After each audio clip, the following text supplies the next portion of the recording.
사도행전 9장 10절에서 19절 상반절 말씀 함께 합독합니다. 시작.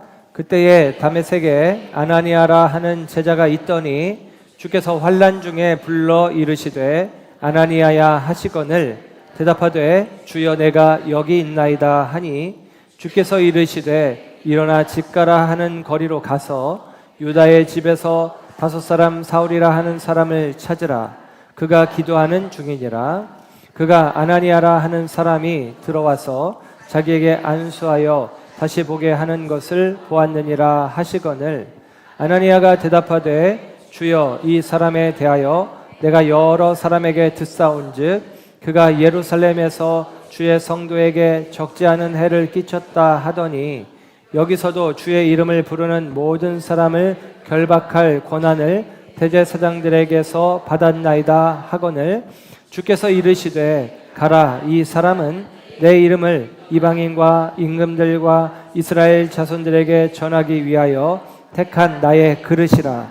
그가 내 이름을 위하여 얼마나 고난을 받아야 할 것을 내가 그에게 보이리라 하시니 아나니아가 떠나 그 집에 들어가서 그에게 안수하여 이르되 형제 사울아 주 곧 내가 오는 길에서 나타나셨던 예수께서 나를 보내어 너로 다시 보게 하시고 성령으로 충만하게 하신다 하니 즉시 사울의 눈에서 비늘 같은 것이 벗어져 다시 보게 된지라. 일어나 세례를 받고 음식을 먹음에 강건하여 지니라. 아멘. 아멘. 할렐루야. 오늘 이 아침에 하나님의 사랑하심과 은혜가 저와 여러분 가운데 함께하는 줄 믿습니다. 우리는 사도행전 말씀을 살피고 있습니다. 다시 교회라는 주제로 오늘은 18번째 시간 비늘 벗은 눈이라는 제목으로 말씀을 전합니다. 사울은 다메섹으로 가는 그 길이 확고한 신념을 가지고 가는 길이었습니다. 며칠 전만 해도 그의 목적은 너무나 분명했고 그의 걸음은 확고했습니다. 그는 하나님의 영광을 위한다 여겼고 그리스도인들을 박해하는 것이 맞다라고 생각을 했습니다. 그리고 그 열심을 가지고 다메섹으로 가던 길, 사울은 정오의 시간, 하늘의 태양빛보다 더 밝은 빛을 만나게 됩니다. 그리고 그 빛 가운데서 주님의 음성을 듣게 되어집니다. 그리고 나서 그는 눈이 멀게 되어졌고 다른 사람의 손에 이끌려서 그가 본래 가려고 했던 다메섹으로 이끌려가는 존재가 되어집니다. 초월적인 빛이, 그 큰 빛이 그 앞에 임하게 되자 그가 의지하고 있던 모든 것들이 빛을 잃어버리게 되었던 것입니다. 그는 가말리엘이라고 하는 그 당시 가장 유명한 랍비의 문화의 수재생이었습니다. 가말리엘의 문화에서 공부했다는 자부심도 바리새인 중에 바리새인으로서의 삶을 살아왔다는 자부심도 로마 시민권을 가졌다는 자부심도 이제는 무의미한 것이 되어져 버렸습니다. 빛을 잃은 채 사울이 보냈던 사흘의 시간은 자신의 확고한 생각으로 스스로 붙잡았던 기존의 질서가 깨져버리고 오히려 혼돈의 시간에 그 스스로를 가두게 되어집니다. 그 혼돈의 시간에 갇힌 앞 못 보는 사흘의 시간을 보내게 됩니다. 그러나 그 혼돈 가운데서 자신의 삶과 걸음이 그릇되었음을, 잘못되었음을 깨닫게 되어지는 것입니다. 자신이 잘못되었음을 자각하는 시간을 갖게 되었다라는 사실이죠. 그는 이제까지 그릇된 길을 걸어왔습니다. 그래서 이제는 그에게 새로운 길을 안내할 인도자가 필요했습니다. 하나님께서는 그 사울의 길을 인도할 안내자로 오늘 본문에 아나니아라는 사람을 준비해 주십니다. 오늘 본문의 말씀에 보면 다메섹의 그리스도인, 다메섹에 거하는 예수 믿는 제자 아나니아라는 사람이 등장하게 되어집니다. 그는 환상 중에 주님과 대화를 하고 있어요. 아마도 느낌이 그렇습니다. 하나님과 대화가 가능하다라고 할 정도니까 그는 영적인 어떤 사람, 영성적인 존재라는 사실을 알 수가 있죠. 그 아나니아를 통해서 하나님께서는 길을 잃어버린 사울의 길라잡이가 되어지도록 그를 보내시는 거예요. 아나니아라는 이름은 헬란 말인데 히브리 말로는 원래 이름은 하나냐라는 뜻입니다. 하나냐의 헬라식 음가가 아나니아가 되는 거예요. 하나냐라는 이름의 뜻은 하나님의 은혜 그런 뜻입니다. 하나님의 자비, 하나님의 긍휼 그런 뜻이죠. 하나님의 은혜가 길을 잃은 사울에게, 빛을 잃은 사울에게 하나님의 은혜가 아나니아를 통해서 임하여지고 있다라는 사실이죠. 아나니아는 우리가 들어봤던 이름이죠. 사도행전 5장에 아나니아와 삽비라 자기 밭을 팔아서 밭을 판 값을 사도들의 발 앞에 내놓을 때 일부를 감추어 줬다가 거짓말을 했다가 결국에는 죽임당했던 아나니아. 이미 사도행전 5장에서 아나니아는 죽었으니까 오늘 본문에 나오는 다메섹의 아나니아는 동명이인 다른 사람입니다. 다른 사람. 아나니아라는 이름이 하나님의 은혜라는 이름의 뜻을 가지고 있었는데 기억하시겠지만 이 아나니아라는 헬란 말이 영어식으로 번역되어질 때, 영어식으로 바뀌어질 때 에너나이어스라고 하는 이 아나니아스라는 이름이 되어져요. 이 에너나이어스라는 말은 고유명사가 일반 명사가 되어진 것인데 거짓말쟁이라는 뜻입니다.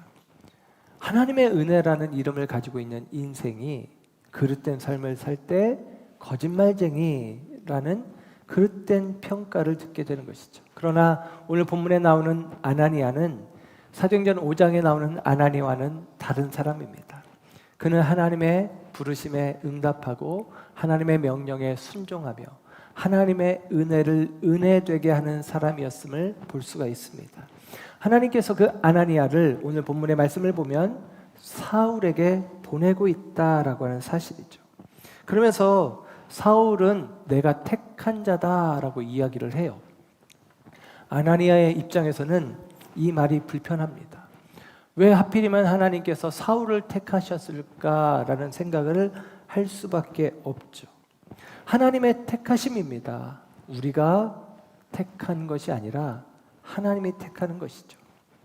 예를 들면 처음 교회의 모습 속에서 처음 그리스도인들이 그리스도 교회의 일꾼을 스스로가 선택할 수 있었다면 사울은 그 선택의 대상에서 완전히 제외되어야 하는 사람일 거예요.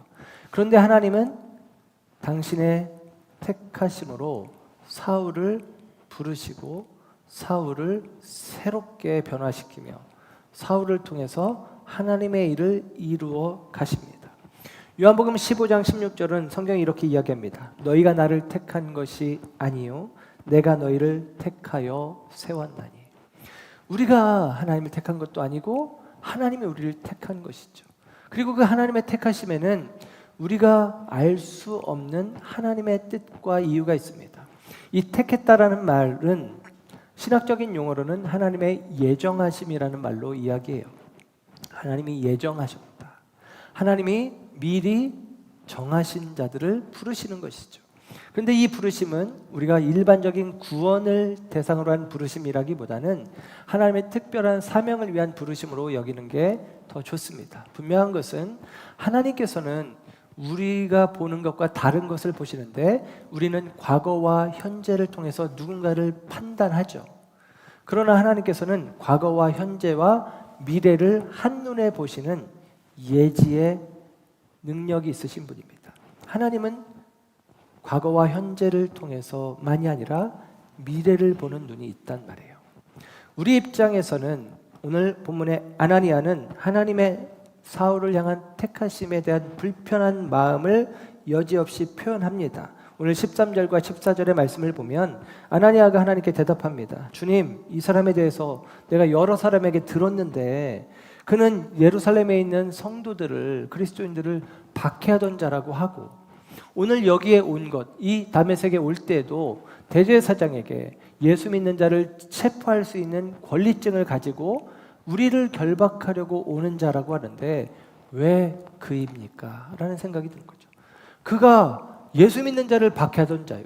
그가 이 지금 다메섹에 오는 것 역시도 예수 믿는 자를 잡기 위해서 오는데 그가 어찌 택한 그릇이 될 수 있습니까? 라고 하는 것이죠.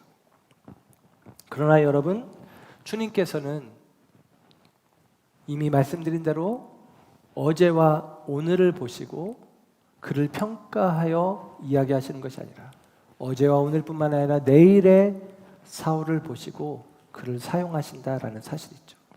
저와 여러분은 그렇지 않습니까? 우리의 어제와 오늘이, 우리의 과거와 현재가 하나님 앞에서 온전하고 합당하여 주님의 부르심을 받았습니까? 주님의 택하심을 입었나요? 저는 아닙니다. 아마도 주님께서는 저를 통해서 하나님의 가능성을 바라보시고 저를 부르시고 택하신 것으로 믿습니다. 여러분을 향해서도 여러분의 과거와 여러분의 현재가 하나님 앞에 온전했기 때문에 여러분을 붙잡으신 것이 아니라 여러분을 통해서 이루실 새 일들을 기대하며 여러분을 부르셨다는 사실을 믿으시기를 주님의 이름으로 축복합니다.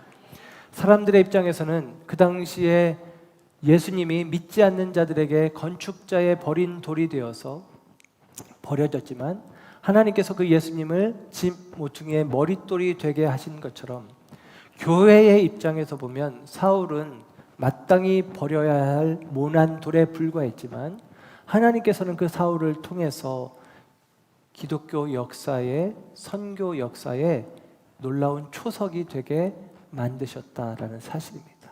그 하나님의 일하심, 하나님의 택하심, 하나님의 부르심에는 실수가 없음을 믿으시기를 축복합니다. 나를 부르심에도 주님은 실수하지 않으실 거예요. 내가 왜 이 모양인가? 내가 왜 이렇게 부족한가? 나는 하나님 앞에 쓸모없다가 아니라 하나님의 보시는 눈은 정확합니다. 저와 여러분을 부르셨다면 저와 여러분은 하나님께 합당한 존재들이기 때문에 부르신 거예요. 믿으시고 그 부르심에 순종하는 저와 여러분 삶 되기를 주의 이름으로 축원합니다. 아나니아는 그 하나님의 선택, 사울을 부르셨다는 부르심에 불편한 마음이 있었지만 그 사울을 향해서 나아가라라는 명령에 온전히 순종해서 사울에게로 나아갑니다. 어떻게 그것이 가능했나? 오늘 본문 10절의 후반부에 보면 이런 표현이 있습니다. 주여 내가 여기 있나이다. 아멘. 환상 가운데 아나니아를 찾아오셨을 때 주님 내가 여기 있습니다. 여러분 이 고백이 주님의 부르심에 순종하는 비결이죠. 주님 내가 여기 있습니다. 주님 나를 써주십시오. 저와 여러분의 고백도 이와 같은 고백 되기를 주의 이름으로 축복합니다. 아나니아가 주님의 명령대로 오늘 다메섹의 직가라고 하는 곳에 유다라는 사람의 집으로 나아갑니다. 그리고 그곳에서 사울을 만나게 되는 거예요. 주님이 말씀하셨던 것처럼 사울은 기도하는 중이었다라고 11절에 이야기합니다. 사울이 지금 기도하는 중이래요. 우리가 지난주에 살폈던 내용 중에 9절의 말씀에서 사울은 예수님을 빛 가운데 만나고 그 음성을 듣고 눈이 멀고 그 다음에 보지 못했고 결과적으로 9절 하반절에 그는 먹지도 마시지도 않았다라고 이야기합니다. 식음을 전폐하고 오늘 본문의 이야기 속에서는 무엇하고 있느냐? 기도하고 있다는 거예요. 먹지도 않고 마시지도 않고 기도하고 있는 거예요. 간절한 기도겠죠. 이전에도 사울은 기도하던 사람이었습니다. 그는 바리새인 중에 바리새인이었잖아요. 그는 그 이전에도 기도하던 사람이 분명합니다. 그러나 이전의 기도와 지금의 기도는 다른 기도가 되어진 것이죠. 배워서 하는 기도도 아니고 율법과 전승을 따른 기도도 아니고 그리고 해야만 해서 하는 의무적인 기도가 아닙니다.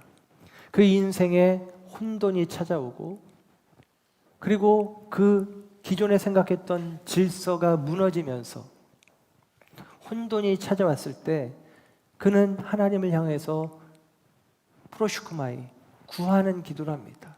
그가 구하는 것은 아마도 하나님의 응답이었을 거예요. 주님 뭡니까? 주님 왜 내 삶을 이렇게 뒤흔들어 놓습니까? 이제까지 내가 옳다 여기고 달려왔던 나의 걸음이 주님께서 나의 빛을 거두어 가시고 나의 길을 막으셨다면 도대체 내가 나아갈 길은 어디입니까? 내가 걸어갈 나의 걸음은 어떠한 걸음을 걸어가야 됩니까? 하나님을 향한 물음의 시간이었을 거라고 생각을 합니다. 여러분, 저와 여러분에게도 마찬가지예요. 우리가 하나님께 부름받았을 때 주님 내가 여기 있습니다 이렇게 반응하는 것이 마땅한 반응이지만 그게 금방 그렇게 됩니까? 아멘, 나를 써주세요 이렇게 됩니까? 아니죠. 왜 나입니까? 왜 나입니까? 라는 생각들이 드는 거예요. 도대체 왜 나인지, 아나니아나 초대교회가 사울에 대해서 왜 하필이면 사울입니까? 하는 마음이 있는 것처럼 사울의 입장에서도 어떤 마음이 듭니까? 왜 나지? 나는 주님을 방해하던 자이고 박해하던 자이고 하나님께 대하여 먼 자인데 왜 나지? 라는 생각을 하는 것이죠. 그러면서 주님께 구하게 되는 것이죠. 여러분, 이 영적 혼돈이 우리 가운데 있을 수 있어요. 여러분을 향한 주님의 부르심이 있을 때 그런 혼란이 우리 가운데 있을 수 있습니다. 그때 여러분 기도해야 하는 거예요. 우리의 기도는 온전한 물음이 되는 것입니다. 하나님, 내가 어떻게 해야 합니까? 하나님, 내게 원하시는 바가 무엇입니까? 묻는 기도가 필요합니다. 우리는 너무나 구하는 기도에만 우리의 마음이 전도되어 있는 것 같아요. 구하는 기도도 필요합니다만 여러분, 묻는 기도의 자리가 저와 여러분 가운데 좀 회복됐으면 좋겠고, 그 물음을 통해서 우리를 향하신 하나님의 뜻을 만나는 경험들이 있어지기를 주님의 이름으로 축복합니다. 아나니아가 주님께 받은 명령은 두 가지입니다. 집가라는 거리에 있는 유다의 집에 사울에게로 가라. 그리고 그에게 안수하여 다시 보게 하라. 눈을 뜨게 하라라고 이야기합니다. 아나니아는 주님의 명령에 순종합니다. 그리고 그가 이 집가라고 하는 곳에 유다라는 사람의 집에서 사울을 만나고 그리고 그에게 안수합니다. 그때 사울이 눈을 뜨게 되었어요. 할렐루야, 눈을 뜹니다. 그런데 오늘 본문은 그 사울이 눈 뜨는 장면을 이렇게 묘사해 줍니다. 18절인데요. 즉시 사울의 눈에서 비늘 같은 것이 벗어져 다시 보게 된지라. 아멘. 사울의 눈에서 비늘 같은 것이 벗어졌다는 거예요. 아나니아가 가서 안수했더니 보게 되었는데 그 보게 된 장면을 설명해 주기를 사울의 눈에서 비늘 같은 것이 벗어져서 보게 되었다라고 이야기합니다. 이 비늘이라는 것은 헬라말로 레피스라는 말인데 복수형으로 되어 있어요. 비늘들이라는 것입니다. 그러니까 물고기 비늘을 생각하면 좋아요. 물고기 비늘을 생각하면 좋은데 그런 비늘 같은 것이 사울의 눈에 덮여 있다가 벗겨졌다는 것입니다. 그럼 사울의 눈에 이 비늘 같은 것이 언제 덮여졌을까요? 3일 전에 다메섹 도상에서 예수님을 만났을 때 그때일까요? 형식적으로는 그때입니다. 그러나 오늘 성경이 이야기하는 바는 예수님을 빛으로 만났을 때 갑자기 잘 보던 눈에 비늘 같은 것이 덮여져 가지고 못 봤다는 이야기가 아니라 오늘 이야기하는 것은 주님께서 다시 보게 하셨을 때 비늘 같은 것이 벗겨지는 현상이 있는 것이죠. 그 의미는 무슨 의미냐면 이 주님을 만나기 전, 주님께서 그의 눈을 다시 떠서 보게 하기 전 그는 비늘 같은 것을 덮어 쓴 채 평생 동안 그 눈으로 바라봐 왔다라는 것입니다. 물리적인 비늘이라기보다는 그 비늘이라는 것이 물고기 비늘을 생각해 보면 마치도 반투명 유리 같은 걸까요? 예, 그렇게 생각해 보면 빛이 어느 정도는 투과돼서 어느 정도 형상과 윤곽은 보이는 것 같지만 또렷하게 선명하게 보이지 않는 상태가 되는 게 비늘 같은 것이 덮여진 상태입니다. 그래서 그는 하나님을 향해서 바라보기는 하지만 어렴풋이 하나님을 바라볼 뿐 하나님의 선명하신 뜻과 뚜렷한 계획을 그는 놓쳐버리고 있었단 말이에요. 그런 채로 자기가 보는 것이 전부이냐, 자기가 보는 것이 옳은 것이냐 평생을 살아왔다라는 사실입니다. 그는 이 비늘을 덮어 쓴 채 바라보며 사는 거예요. 자기 판단과 결정이 옳다 여기며 자기라는 우상의 비늘에 덮인 채 그리고 자기 뜻을 이루겠다는 열심, 그 이기심과 욕망과 편견에 사로잡힌 채 평생을 살아온 사람입니다. 그런데 그에게 아나니아, 하나님의 은혜가 임하여집니다. 그가 부활하신 주님을 환상 가운데 만나고 나서 그 눈이 어두워졌을 때, 그가 다른 사람의 손에 이끌려 가는 그 길은 하나님이 이끄시는 은혜의 길이요, 이제는 하나님께서 아나니아라는 사람을 그의 인생의 새로운 길라잡이 삼아 그로 하여금 새로운 길을 걷게 하시는 순간입니다. 그리고 그의 눈이 비늘 같은 것에서부터 벗겨짐으로 말미암아 이제는 다시 보게 되었다라고 이야기합니다. 기억하시겠지만 이 다시 본다라는 말은 헬라 말로는 아나블레포라는 말이에요. 아나라는 말은 다시라는 말이고 블레포는 본다라는 말이에요. 그런데 이 아나라는 말이 다시라는 뜻도 있지만 위로라는 뜻도 있어요. 위로. 다시 보지만 위로 보는 눈이 되었다는 것입니다. 그럼 이 말은 종합하면 어떻습니까? 비늘 덮인 눈으로 볼 때는 그가 위를 보지 않고 아래를 보고 땅을 보고 세상을 보았다는 얘기예요. 그 비늘은 보는 것처럼 보게 하지만 사실은 비늘 덮인 눈으로 보는 눈은 거짓으로 보게 하는 마귀의 괴계 속에 있다는 것입니다. 그 마귀는 우리로 하여금 땅을 보게 하는 것이고, 그 마귀는 세상을 보게 하는 것이고, 그 마귀는 자신을 보게 하는 거예요. 자기 욕망을 바라보게 하는 것입니다. 그 눈을 주님이 다시 보게 하는 눈으로 바꾸셔서 이제는 땅이 아니라 하늘을 바라보게 하는 것이고, 유한한 세상이 아니라 영원한 하나님의 나라를 바라보게 하는 것이고, 거짓된 것을 바라봄이 아니라 참된 것을 바라보게 하는 눈이 되게 하셨다라는 사실입니다.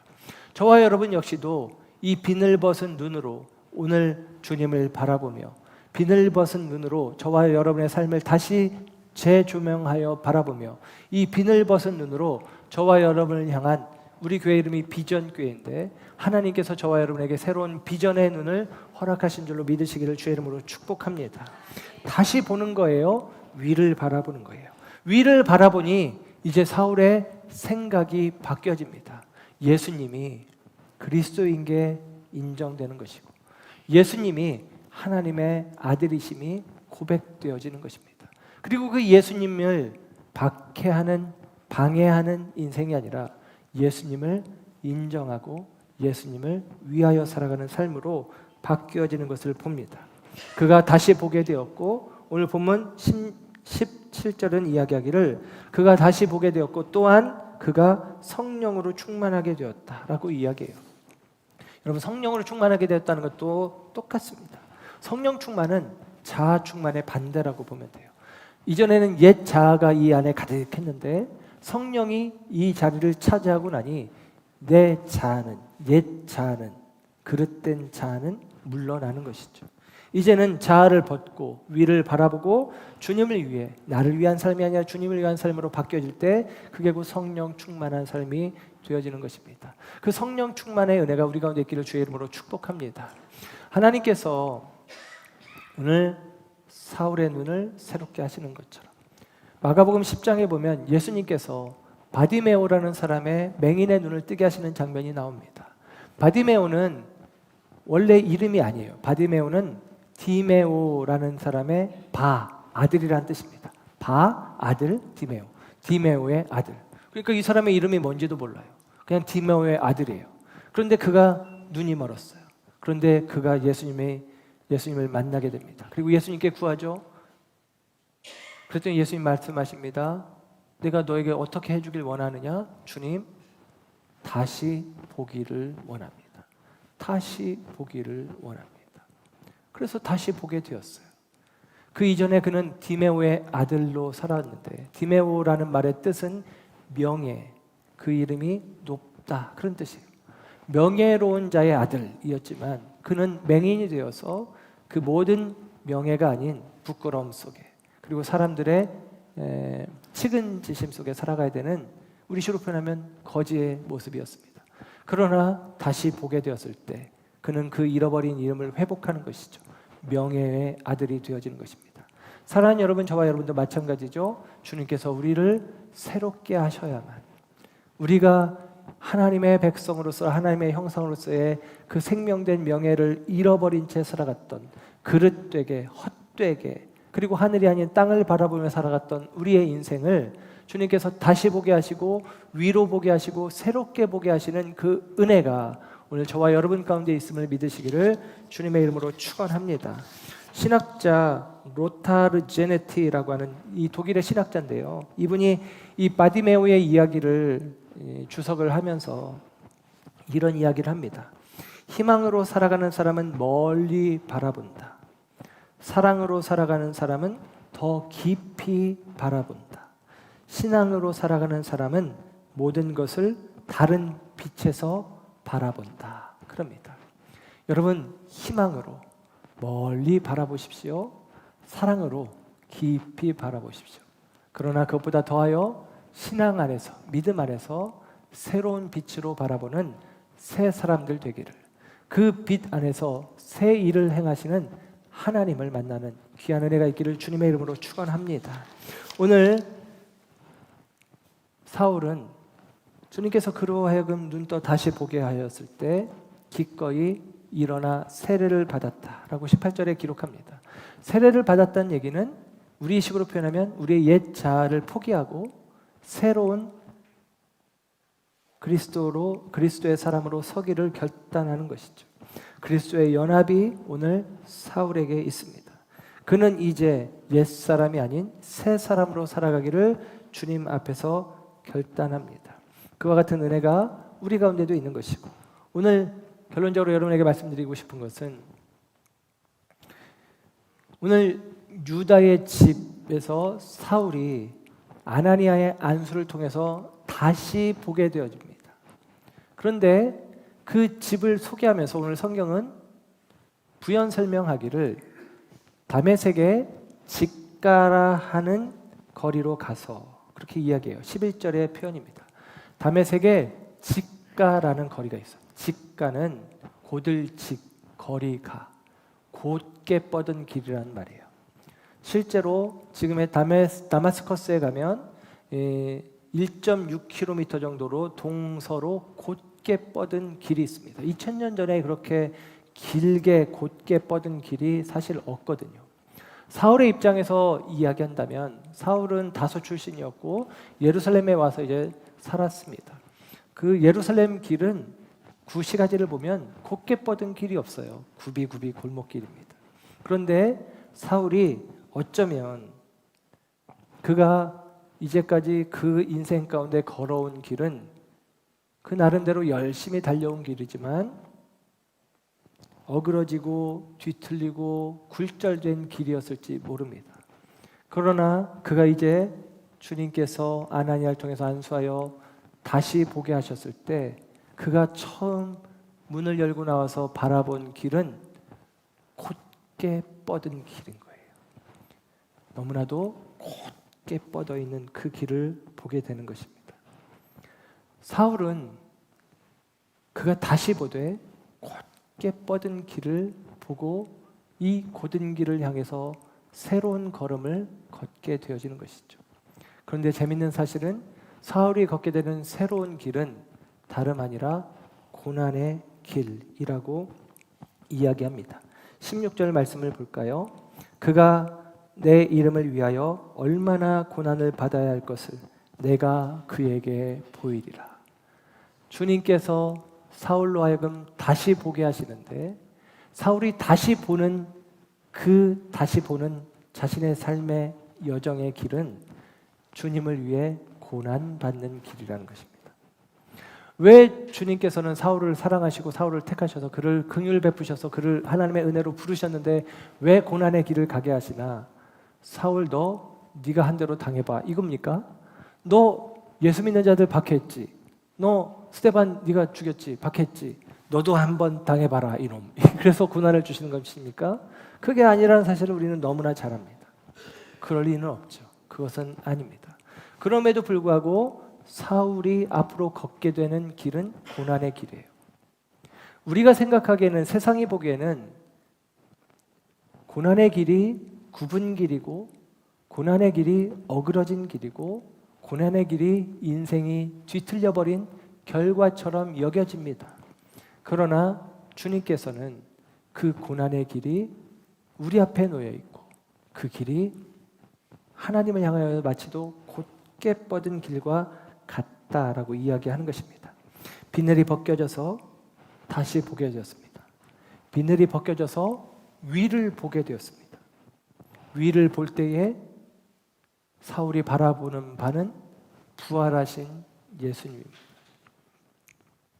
사울 역시도 사도들이 이야기하고 사도들이 외쳤던 것처럼 그가 주님의 은혜 가운데 그가 다시 보고 아나불레포 위를 바라볼 때 그의 눈에 들어온 것은 부활하신 예수님이죠. 그 부활하신 예수님을 바라보니 그가 그 예수 그리스도를 바라보고 부활하신 예수님을 바라보고 자기 인생의 길을 다시 돌아볼 때에 그가 고난의 일을 감당하며 그가 고난의 길을 걸어가며 희생의 삶을 살아가는 것은 더 이상 굽어진 길이 아니라 예수님이 십자가와 그 십자가 앞에 담겨진 십자가 안에 담겨진 모든 고난과 희생과 그 아픔을 감내하셔서 하늘의 영광 가운데 있음을 보기에 그는 자신 앞에 놓여질 그 고난의 길이 굽은 길이 아니라 어그러진 길이 아니라 뒤틀린 길이 아니라 주께로 향하는 모든 길이라는 사실을 깨닫게 되어지는 것입니다. 그는 이제 주님을 위해 주님의 몸된 교회를 위해 기꺼이 고난받는 것을 감내하는 것이죠. 오늘 본문 말씀 뒤에 한참 뒤에 사도행전 20장 23절 24절에는 이런 성경 말씀이 있습니다. 오직 성령이 각 성에서 내게 증언하여 결박과 환난이 나를 기다린다 하시나 내가 달려갈 길과 주 예수께 받은 사명 곧 하나님의 은혜의 복음을 증언하는 일을 마치려 하면은 나의 생명조차 조금도 귀한 것으로 여기지 아니하노라. 아멘. 이 고백은 바울의 고백입니다. 자기 앞에 고난이 놓여 있다 하더라도 그 길로 나는 달려가리라. 주님께서 내 앞에 놓으신 그 곧게 뻗은 그 길이 고난의 길로 점철된다 할지라도 나는 그 길을 달려가리라. 오늘 사랑하는 여러분, 저와 여러분 가운데 하나님께서 비늘 덮인 눈을 은혜 베푸셔서 비늘 벗은 눈 되게 하시는 은혜 있기를 주의 이름으로 축복합니다. 이제 우리가 이전에 바라보던 나의 생각과 나의 판단으로 나의 경험으로 바라보던 옛 자아의 눈으로 바라보던 것들이 아닌 이제는 주님께서 다시 보게 하시는 믿음의 눈으로 신앙의 눈으로 바라볼 수 있는 저와 여러분 되시길 주의 이름으로 축복합니다. 저와 여러분 앞에 놓여진 예수님을 따라가는 그 길이 세상에서는 굽은 길이요 세상에서는 어그러진 길이지만 주님께서 우리 앞에 놓으신 그 십자가의 길이 생명의 길임을 믿으시고 그 길로 함께 달려가는 저와 여러분 모두가 되시기를 주의 이름으로 축원합니다. 기도하겠습니다.